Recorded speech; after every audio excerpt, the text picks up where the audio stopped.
Hey everyone, this is me Summi Jha and welcome back to my YouTube channel wild learning classes. Guys, आज की video में हम करने वाले हैं सैमुअल टेलर कॉलरिज के ऊपर जो है मतलब उनके बारे में जानने वाले हैं। ये वीडियो उन्हीं के ऊपर होने वाली है। तो चलिए वीडियो को शुरू करते हैं। बट इससे पहले अगर आप मेरे चैनल पे फर्स्ट टाइम आए हैं तो मेरे चैनल को सब्सक्राइब कर लीजिए। वीडियो अच्छी लगी तो वीडियो को लाइक करना है, साथ में कमेंट करके जो है अपना फीडबैक ज़रूर से शेयर करना है।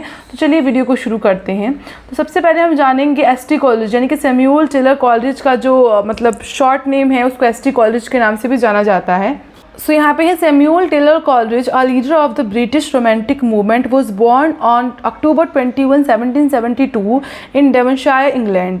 अब यहाँ पे सैमुअल टेलर कॉलरिज की बात की गई है कि वो ब्रिटिश रोमांटिक जो है आंदोलन उसके प्रमुख नेता थे और उनका जो जन्म है वो 21 अक्टूबर 1772 को इंग्लैंड के जो है वो डेवनशायर में हुआ था।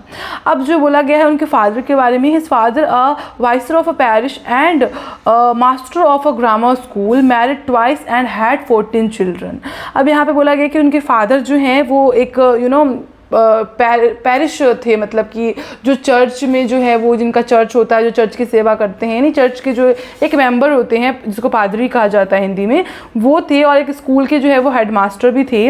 उनके पिता ने जो है वो 2 शादियां की थी और उनके जो है कुल मिलाकर के मतलब दोनों शादियों से जो है वो 14 चिल्ड्रन थे, यानी कि 14 बच्चे थे। The youngest child in the family, Coleridge was a student at his father's school. और सबसे छोटा यानी कि सबसे मतलब कॉलरिज जो था वो सबसे छोटे थे और उनके वो जो है फादर के ही जिस स्कूल में फादर उनके हेडमास्टर थे ना, उस स्कूल में वो पढ़ते थे। And an avid reader, after his father died in 1781, Coleridge attended Christ's Hospital School in London, where he met lifelong friend Charles Lamb. While in London, he also befriended a classmate named Tom Evans, who introduced Coleridge to his family. Coleridge fell in love with Tom's older sister Mary. तो अब यहाँ पे बोला गया था कि जो Coleridge है वो तो सबसे छोटे बेटे थे और वो जो अपने पापा के स्कूल में पढ़ाई करते थे।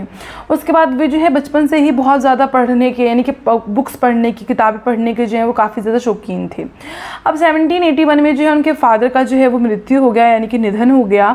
और इसके बाद वो जो है कॉलरिज जो है वो लंदन के एक क्राइस्ट हॉस्पिटल स्कूल में जो है वो पढ़ाई करने चले गए। ठीक है, तो वहाँ उनकी दोस्ती जो है वो चार्ल्स लैम्प नाम के जो है एक व्यक्ति से हो गई और जो उनके जीवन भर के दोस्त बन गए, यानी कि बहुत बेस्ट फ्रेंड बन गए, यानी कि एक लाइफ लॉन्ग टाइम के दोस्त बन गए। ठीक है, उसके बाद लंदन में जो है कॉलरिज की मुलाकात अपने एक सहपाठी यानी कि जो अपने क्लासमेट से हुई जिसका नाम टॉम इवाल्स है। और वो जो है मतलब काफ़ी अच्छी दोस्ती उनके बीच में भी हुई वहाँ पे। और उसके बाद वो उन्होंने अपने परिवार से मिलाया, क्योंकि जब आप फ्रेंड बन जाते हैं तो फिर आप उनकी फैमिलीज़ को भी जानते हैं। तो वो अपने सहपाठी जो उनके क्लासमेट थे उनकी फैमिली से मिला और जब उनकी फैमिली से मिला तो उसकी जो सबसे बड़ी बहन थी, जो टॉम की सबसे बड़ी बहन थी, उससे जो है उनको अट्रैक्शन हो गया, लव हो गया। ठीक है, सो अब सेकंड में लिखा है Coleridge's father had always wanted his son to be a clergyman. So when Coleridge entered Jesus College, University of Cambridge in 1791, he focused on a future in the Church of England. So जैसे कि Coleridge है, उनके father हमेशा से चाहते थे कि उनका जो बेटा है ना वो जैसे चर्च में जैसे वो काम करते थे, मतलब चर्च एक प्रिस्ट थे, जैसे चर्च में भी पूजा करने वाले पुजारी होते हैं, जैसे मंदिर में होते हैं वैसे चर्च में भी होते हैं, तो वो भी थे। तो वो चाहते थे कि उनका बेटा भी जो है वो वही बने। So when Coleridge entered Jesus school, तो फिर उसके बाद तो जीसस यूनिवर्सिटी में जब गए या कॉलेज में जब वो गए, जो कि यूनिवर्सिटी ऑफ कैम्ब्रिज में 1791 में गए, तो उन्होंने भी कहीं ना कहीं फोकस करना शुरू किया था कि वो अपने फादर के एम पे वो भी चल पाए। तो उन्होंने भी चर्च के तरफ जो है वो अपना भविष्य देखा कि चलो मैं भी वहीं पे देखता हूँ। ठीक है, अपना, क्योंकि जब आपके फादर या आपके पेरेंट कुछ चाहते हैं तो आपको लगता है कि हाँ वो सही चाहते हैं, और क्यों ना अब वो है भी नहीं इस दुनिया में, तो वो चाहते थे कि वो अपने फादर की तरह ही बने, या जो उनके फादर सोचते थे कि वो जैसे बने मैं वैसा ही बनता हूँ। ठीक है, so Coleridge views however begin to change over the course of his first year at Cambridge, लेकिन उतना ध्यान वो उसकी तरफ लगा नहीं पाए, उनका जो व्यू है ना वो चेंज होने लगा। He became a supporter of William Frend, a fellow at the college, whose Unitarian beliefs made him a controversial figure. अब उसके बाद उन्होंने काफ़ी कोशिश किया कि वो अपने फादर के उस पर जाए, लेकिन उनका जो नज़रिया है वो बदलने लगा और वो जो है उन्होंने विलियम फ्रेड का समर्थन करना शुरू कर दिया, यानी कि उनके साथ देना शुरू कर दिया, जो कि कॉलेज में जो है वो यूनिटेरियन विचारधारा वाले चीज़ों में थे, यानी कि वो थोड़ा पोइट्री की तरफ वो जो है आकर्षित होने लग गए। ठीक है, अब उसके बाद बोला गया है कि while at Cambridge college also accumulated a large डेप्ट which his brother eventually had to pay off. Financial problem continued to plague him throughout his life and he constantly dependent on the support of others. सो अब उसके बाद क्या होता है, Cambridge में जब वो रहते हैं तो वहाँ पे कॉलरिज ने जो है कहीं ना कहीं उनको पैसों की दिक्कत होती थी, तो उन्होंने क्या किया, बहुत बड़ी रकम का जो है वो कर्ज ले लिया, जिसे मतलब वो पूरा नहीं कर पाए। तो उनके ब्रदर्स ने जो है बाद में उसको जो है वो चुकाया, क्योंकि वो नहीं कंप्लीट कर पाए।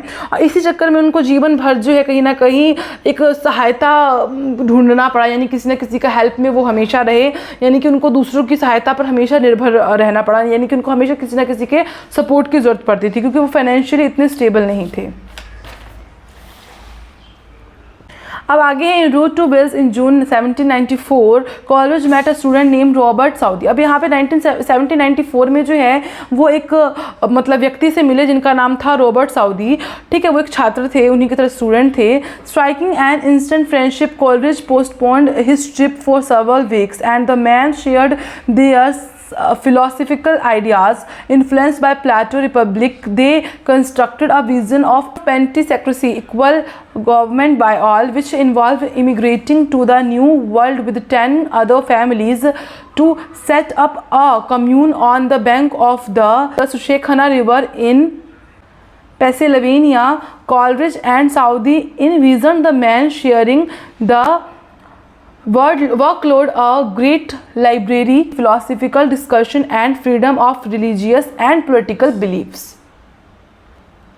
सो अब यहाँ पे क्या होता है, 1974 में जो है उनकी मुलाकात हो जाती है, मैंने बताया, रॉबर्ट साउदी से, और उनके साथ उनकी जो है तुरंत में ही बहुत ज़्यादा गहरी दोस्ती हो जाती है। और कॉलरिज जो है वो कुछ हफ्तों के लिए कुछ यात्रा जो है जो कर रहे होते हैं वो टाल देते हैं, क्योंकि उनको जो है उनके साथ फ्रेंडशिप बहुत गहरी हो जाती है। फिर दोनों मिलकर जो है वो सोचते हैं कि हम कुछ मतलब अपनी दार्शनिक विचारधारा, अपनी जो चीज़ें हैं उसको शेयर करते हैं एक दूसरे के साथ।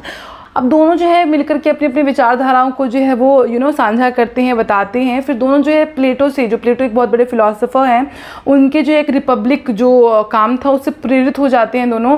और फिर वो सोचते हैं कि हम भी जो है एक प्रकार की जो है सरकार की कल्पना करते हैं, एक प्रकार की सरकार को बनाने की कोशिश करते हैं। तो वो पेंटिसोक्रेसी नामक एक सरकार का जो है वो कल्पना करते हैं, जिसमें वो फिर एक काम करना शुरू करते हैं कि न्यू वर्ल्ड के जो है वो 10 परिवारों को वो एक साथ ले जाकर जो है वो पेंसिल्वेनिया के जो एक नदी के पास, जिसका नाम सुस्क्वेहना नदी है, उसके पास जो है उसके किनारे जाकर के वो एक कम्युनिटी का स्थापना करेंगे, यानी कि एक सरकार बनाने की वो एक मतलब मन के अंदर बना रहे थे। जैसे कि प्लेटो ने एक रिपब्लिक अपना एक वर्क किया था, जिसमें उन्होंने मतलब किस तरीके का कुछ किया होगा, तो उसी से प्रेरित होकर के उन्होंने भी जो है अपनी सरकार बनाने की कोशिश की, जिसमें उन्होंने न्यू वर्ल्ड के जो है 10 परिवारों को लेकर के जो है कम्यून स्टार्ट करने का, नदी के किनारे कम्यून स्टार्ट करने का जो है वो कोशिश किया है। अब यहाँ पे जो है कॉलरिज और जो साउदी हैं वो जो है दोनों मिलकर के ये कार्य कर रहे हैं, जिसमें उन्होंने क्या किया है कि जो पुरुषों के बीच कामकाज की समानता होनी चाहिए, और बहुत बड़ा एक विशाल लाइब्रेरी, ग्रेट लाइब्रेरी वो सोचते हैं कि हम खोलेंगे, और दार्शनिक चर्चाएं करेंगे, यानी कि जो फिलोसफिकल डिस्कशंस होते हैं वो करेंगे, और कहीं ना कहीं जो धार्मिक यानी कि जो हमारा रिलीजियस फ्रीडम है उन सब के ऊपर जो है बहुत अच्छा रहेगा। आगे जो है राजनीतिक में भी स्वतंत्रता रहेगी। तो अपने हिसाब से जो है वो गवर्नमेंट का जो है वो करने की कोशिश करते हैं कि वो न्यू इक्वल गवर्नमेंट बनाएंगे, एक नया रूल बनाएंगे जिसमें इन सब चीज़ों का जो है वो फुल फ्रीडम होगा। After finally visiting Wales, Coleridge return to England to find that Southey had become engage to a woman named Edith Fricker. So अब यहाँ पे क्या होता है कि जो वेल्स की एक यात्रा के बाद जब वो रिटर्न आते हैं, कॉलरिज जब वो इंग्लैंड दोबारा लौटते हैं, तो वो क्या पाते हैं कि जो साउदी है जिनके साथ वो ये सब प्लानिंग कर रहे थे, वो जो है एक महिला के साथ, यानी कि एक नाम यहाँ पे दिया गया है, उसके साथ ये एडिथ फ्रिकर के साथ जो है वो सगाई कर लेते हैं। अब यहाँ पे क्या होता है, as marriage was an integral part of the plan for communal living in the new world, Coleridge decided to marry another Fricker daughter, Sarah. Coleridge wed in 1795 in spite of the fact that he still loved Mary Evans, who was engaged to another man. अब यहाँ पे क्या होता है कि अब उसकी जो शादी है, उसकी जो दोस्त है, शादी उसकी हो जाती है, और एक न्यू वर्ल्ड का निर्माण करने के लिए उनको भी जो है एक शादी करना ज़रूरी हो जाता है। इसलिए वो भी जो है कॉलरिज जो है क्या करते हैं, फ्रिकर की जो एक दूसरी बेटी होती है उससे जो है वो जो सारा मतलब प्लान करके शादी उससे जो है करने का फ़ैसला कर लेते हैं।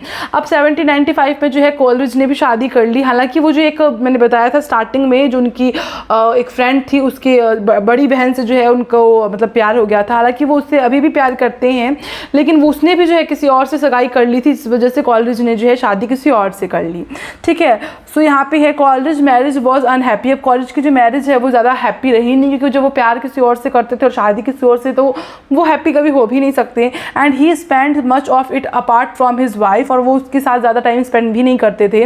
During that period Coleridge and Southey collaborated on a play title the fall of Robespierre. अब यहाँ पे क्या होता है कि मतलब वो टाइम जब बीत जाता है शादी वादी का, जो जितने भी फैसले थे वो जब हो जाते हैं, तो फिर ये दोनों मिलकर के, जो कॉलरिज है और जो साउदी है, वो मिलकर एक नाटक लिखते हैं जिसका नाम होता है द फॉल ऑफ रोबेस्पियर। ठीक है, ये जो है उसका नाम होता है प्ले का, जो 1795 में इन्होंने लिखा था। While the पेंटिसोक्रेसी was still in the planning stage, और पेंटियोक्रेसी जो उन्होंने मतलब सोचा था क्या, जो मतलब नया गवर्नमेंट बनाने का और इस तरीके से, वो अभी भी उनके दिमाग में कहीं ना कहीं प्लान में है ही। Southey abandoned the project to pursue his legacy in law, left without an alternative plan. Collins spent the next few years beginning his career as a writer. He never returned to Cambridge to finish his degree. अब क्या होता है यहाँ पे, पेंटियोक्रेसी जो योजना है अभी तक बन ही रही होती है। साउदी ने कानून में अपना करियर बनाने के लिए क्या किया, अब जो वो योजना है जो वो प्लानिंग कर रहे थे उसको जो है वो छोड़ दिया उसने। ठीक है, क्योंकि अब उसको जो अपना करियर कहीं और में, यानी कानून में अपना करियर बनाना है।